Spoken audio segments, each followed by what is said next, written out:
இன்றைய நாளிதழ்களின் முதல் பக்க செய்திகளை பார்க்கலாம்.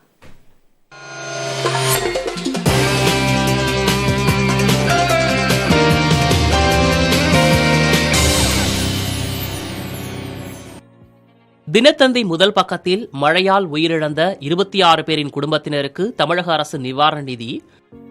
குஜராத் தேர்தலில் போட்டியிடாமல் இருக்க பேரம் பேசுவதாக பாரதிய ஜனதா மீது டெல்லி முதலமைச்சர் அரவிந்த் கெஜ்ரிவால் குற்றச்சாட்டு, இடைத்தேர்தல் அறிவிப்பு,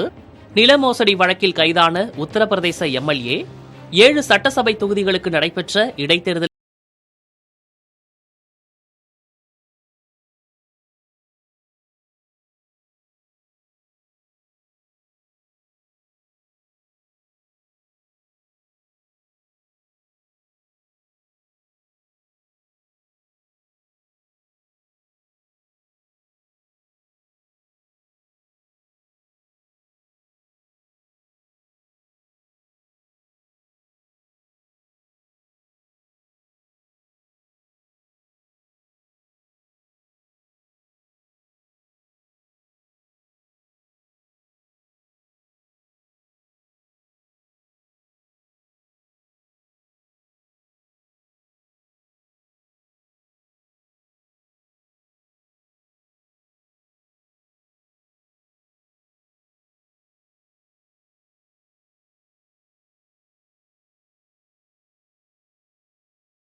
டைம்ஸ் ஆஃப் இந்தியாவின் முதல் பக்கத்தில் தமிழகத்தில் அடுத்த வாரம் முதல் மீண்டும் மழை தொடங்க வாய்ப்பு,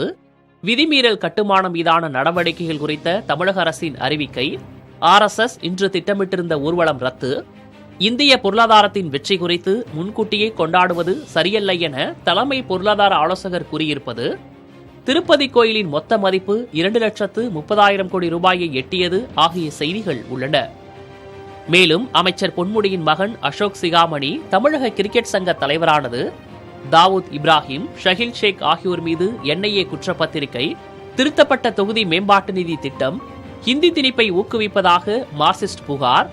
டெல்லி அமைச்சர் தன்னை மிரட்டியதாக தரகர் சுகேஷ் குற்றச்சாட்டு, தேசிய கல்விக் கொள்கையை தமிழக அரசு ஆதரிக்காது என அமைச்சர் மகேஷ் திட்டவட்டம் ஆகிய செய்திகளும் இடம்பெற்றுள்ளன. இந்தியன் எக்ஸ்பிரஸ் நாளிதழின் முதல் பக்க செய்திகளை அடுத்து பார்ப்போம். டெல்லி அமைச்சர் மணீஷ் சிசோடியாவின் செயலாளரிடம் அமலாக்கத்துறை விசாரணை,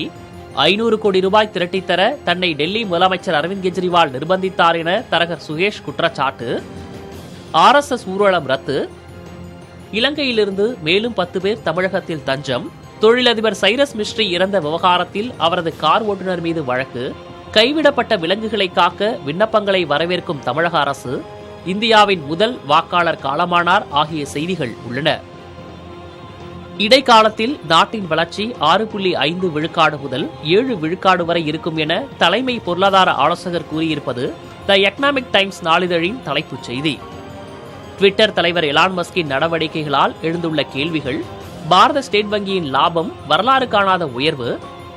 சொத்து மேலாண்மை சேவைக்கான தேவை இந்தியாவில் அதிகரிப்பு ஆகியவை எக்கனாமிக் டைம்ஸின் முதல் பக்க செய்திகள்.